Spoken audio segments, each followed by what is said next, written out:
right, and we are live with Jesse Cook here at the Pace Studio in downtown Atlanta, Georgia. Jesse and Matt, thank you for being here so much. Thanks for having us. Yeah. Very exciting. It's been a real cool to hear Soundcheck kind of come together. I absolutely love a pair of nylon string guitars doing their thing. So we're very stoked to have you here. Thank you. This is instrumental, minus while we're doing this talking thing, which we'll do a little bit in between songs. We've got a few things to talk about, but I really just want to thank you for making a stop here on your way to the Buckhead Theater for a show tonight. Oh, it's my pleasure. Yeah, which is what brings you to downtown Atlanta this morning. I know after that you're on your way to North Carolina, Florida. You've got some dates overseas. We can get into that as we get going. Okay. But yeah, just appreciate you guys for being here. And what are we going to hear up first? We're going to do a little song called Tempest.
Very nice. Thank you. Yeah, Thank yeah. you. Feeling good here in the space? Yeah. Nice. All right, And right. we did that without a second cup of coffee, which is kind of miraculous. At my I end. offered it know. to you and it was refused. So, It's a personal challenge. well, you succeeded. Thank you. Now you can have some coffee. But you got to wait till we're done now. Uh-oh. There's no coffee maker on set. Oh, no. Anyway, Jesse, coming to us from Toronto, Ontario, Canada. So thank you. How long have you been on the road on this little run? I know you've got a few dates coming after this one. I think we started about a week ago. We started in Memphis, slowly working our way down the middle, and then now we're heading over towards Florida. I guess eventually we're going to end up in the really warm part. Which, as a Canadian, the idea of touring in Florida in the middle of January is just fantastic. It's kind of as good as it gets. You know what I mean? One year we did a tour of like northern Alberta in the middle of January, and it was minus 40 degrees Fahrenheit, which is also minus 40 degrees Celsius. That was the first time I ever discovered that the two sort of temperature systems, they convert, way down at infinity. Like, it was ridiculous. It's basically a minus, infinity. Yeah, exactly. Yeah. So after that, I was like, okay, from now on, when we tour, we're going to tour the southern U.S. in January. That's our goal, anywhere warm. Nice. So, nice. Well, you have picked a good place. Atlanta is definitely, I mean, by the time we get outside, it looks like the sun is fully out. Well, it'll be 60 degrees out there. That's awesome. So I hope you enjoy your stop here. And of course, you're at the Buckhead Theater tonight. So if you're watching from Atlanta, don't sleep on that. I'll check in on the internet to see who's commenting and things like that as we keep going here. I wanted to congratulate you on the new single for Hey, which isn't a song we're going to hear today, but it is out along with its corresponding video. And that came out just pretty recently, right? Yeah, just a few days ago, I think. It was a collaboration with a violinist that I have touring with me right now named Fethi Najim. He's from Algeria. I call him a violinist, but he's actually a multi-instrumentalist. He's one of these guys who, any instrument he picks up, he seems to play way too well. It's really just awful, he plays violin. He plays this thing called a mandol. He plays what's this one called? A gumbre, and then then he sits down on the drum set, and he's really awesome at it, and it's just humiliating. It just goes on and on. I think. Oh, and he plays kora, African kora too, and he sings, and it's just crazy. Very cool. Very talented guy. Well, you shouldn't have told me all that because I'm a little bummed. But all that means sorry. No, we're just going to have to do this again with everybody. Yeah, I know. Well, Fetty's probably still asleep on the bus. He loves. He's like a cat. He just sleeps and sleeps until showtime. Then he wakes up and goes on stage, kills it, crushes it, goes back to bed. Right. Yeah. Right. Well, one of these days we can make this. I hope this isn't the last time we get to hang out. So we got a couple more songs today. The next one is also from the album Tempest, as was the first track, which is about to celebrate its 25th anniversary. Yeah, that's kind of amazing to me. That honestly, it feels like 2 weeks ago that I released my first CD. I did that thing where you independently, you go to a company and you say, "Could you manufacture like 500 copies of this CD?" And they say, "Oh yeah, but for pennies more, we could do 1,000." Yeah. And I thought, oh God, I'm going to have 1,000 for the rest of my life. There's no way I'll ever get rid of these. And, I remember loading them into the back of my car, and somehow they all flew out the door in the first week, and my life changed. And here I am 25 years later talking to you guys, and it's been a great ride. It's been really fun. Yeah. Nice. Well, I might ask you for a miniature highlight reel after the next song. Okay. Don't think about that while you're playing this. I don't want to throw you off. Just in the middle, we stop and go there. But no, Jesse, Matt, you guys sound fantastic together. So thanks for giving us a slice of what you will be doing tonight at the show. Can't wait to hear the next track. Okay. A little song called Cascada.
Very cool. Thank you.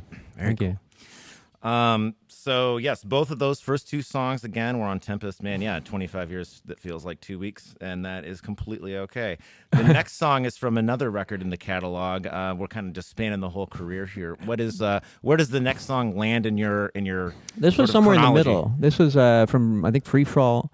It was it's a rumba. We're doing it actually because Matt loved it, and he said, "Oh, we should play that song." And it's fun because with Matt, we get to sort of play off on this. We're soloing back and forth all the time, and it's kind of, I think his energy sort of brought the song a new life, which I'm kind of happy to do. We didn't really play it for years. I think for most of my career, we never really. I think I played it a few times when I first wrote it, and then forgot about it. But it's been fun. On this tour, we've been playing this one. Gotcha. And this tour is called Follow the Road.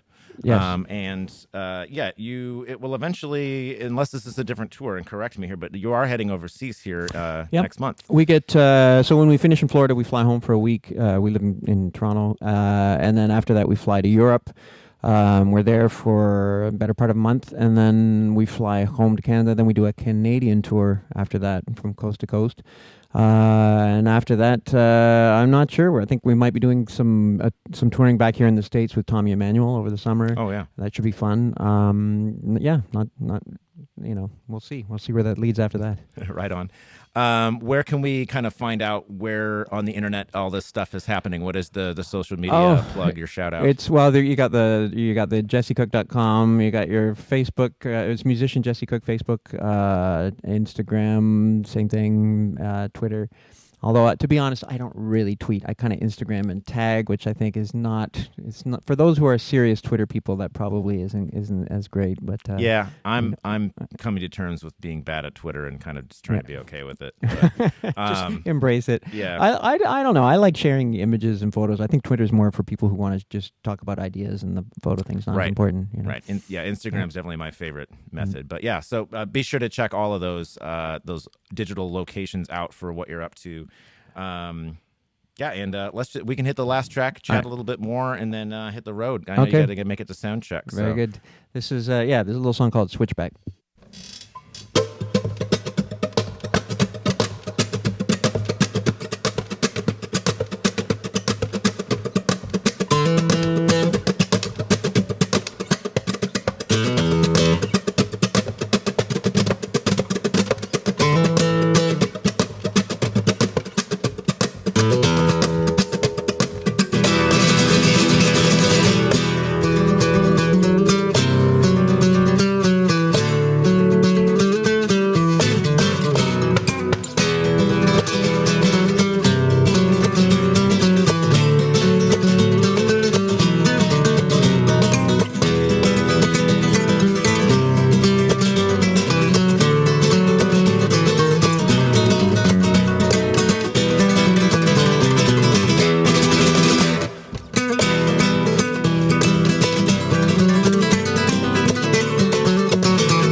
That was awesome. I don't want to let you go, you guys. Oh, wow. But we'll just have to do this again, and awesome. really crush it tonight at the show at the Thank Buckhead, you. and all the other dates and things like that. I wish you the best and safest travels and all that. I know. What I guess since you've been doing this for so long, I wanted to ask one sort of broad question, which is like over the years. I mean, what is kind of the highlight of? Oh my God! Like, I mean, what it doesn't have to be like the unequivocal number one moment of my just a standout moment, I guess. You know what? It's so hard to. It's kind of like when you ask somebody, like, what's your favorite color? When you're a kid, you sort of go blue, you know what I mean? And then as you get older, you realize you kind of love them all. And I feel that way about the music. Like, I remember when I first started, we played the Catalina Jazz Festival, and I really, I just thought we'd never really played live before that. We really didn't have a live show, and I didn't think that this is something I was going to do. And it just took off on, it's a little island off the coast of LA, and there's not a lot of people there, and everybody who's there, they're not allowed to have vehicles, so they all drive around in golf carts. So I remember we're in a golf cart, and we're leaving the venue, and we're being chased down the street by people who'd, seen us, and 15 minutes before, I was completely unknown. It was that kind of thing where I went from being nobody to suddenly being chased around Catalina like a star and feeling like the Beatles or something. Right. And I remember going, oh my God, what's happened, And it was amazing. And I remember, kind of being shocked by it too at the same time, like going, oh, what have we done? Like, is this a good idea? And, right. But as the years have sort of gone by, and, I've got to tour all, I've played in China and Asia and all over Europe and Russia, and here in the States, I feel like I've been to every city, and it's been just a beautiful ride. Like, music has sort of opened the door to so many parts of the world I never thought I would have got to see, and I'm forever grateful that music could do that, and that my fans did that. I mean, really, they're the reason I get to do this for a living, and I'm super, super grateful for that. Nice. Well, there are several of those fans. By the way, very well put, and kind of like the CDs. It just it happens, and obviously it's very well deserved. So thank you. Just based on what I've witnessed today and hanging out with you, you're a great person. But there's a lot of people checking in, people anticipating a show in Cologne, so on, and there's so many check-ins right now online. Oh, nice. So, nice to see. It's nice to be able to share this experience with your fans as well. And selfishly, it has been a great experience for me and for all of us here at Paste. So, thank you. Nice of you to say that. Yeah. So safe travels, and we'll just have to do this again someday. Anytime. All right. Would love to. Thanks, you guys. Thanks.